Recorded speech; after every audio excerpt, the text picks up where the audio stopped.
নমস্কার বন্ধুরা, আবার এক নতুন ভিডিও নিয়ে চলে এসেছি। আজকে সরস্বতী পুজো। আজকে আমি এই ভিডিওটা করার মেন কারণ হচ্ছে সরস্বতী হচ্ছে শিক্ষা বা বিদ্যার দেবী। তার সঙ্গে ফাইন্যান্স বা অর্থনীতির কী মিল সেই বিষয়টা নিয়ে আলোচনা করব।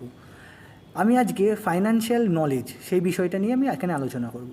কারণ নলেজের দেবী যেহেতু সরস্বতী, সেই বিষয়ে বলতে গিয়ে আমি আগে প্রথমেই বলবো আপনাদের অর্থনৈতিক নলেজটা অল্প বিস্তর একটু ডেভেলপ করার চেষ্টা করুন। আজকাল বিভিন্ন রকমের অনলাইনে ফোন করে বা বিভিন্ন রকমের স্ক্যাম তৈরি হচ্ছে, যে আপনার কাছ থেকে ফোন করে ওটিপিটা নিয়ে নিচ্ছে বা এইগুলো।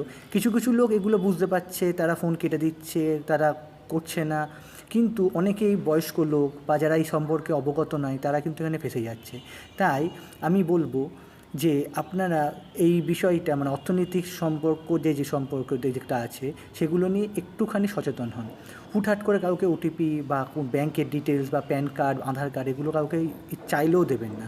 অনেকে দেখবেন ব্যাংক থেকে বলছি বলে ফোন টোন করে আপনাকে জিজ্ঞেস করতে পারে, কিন্তু ডাইরেক্ট যদি আপনার কোনো প্রবলেম থাকে ডাইরেক্ট ব্যাংকে গিয়ে আপনি এগুলো করান। কাউকে আপনার ডিটেলস জিনিসগুলো আপনি কাউকে দেবেন না।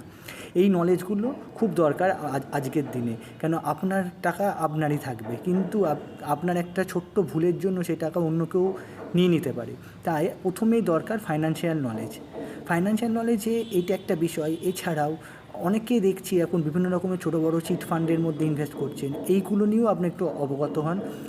আমার এই ভিডিওটা যদি ভালো লেগে থাকে তাহলে অবশ্যই আমার চ্যানেলটিকে সাবস্ক্রাইব করবেন, নোটিফিকেশনটা অন করে দেবেন, তাতে যে নতুন নতুন ভিডিওগুলো আপলোড করেছে দ্রুত দেখতে পান। আজকে আসি বন্ধুরা, আবার পরের ভিডিও দেখা হচ্ছে।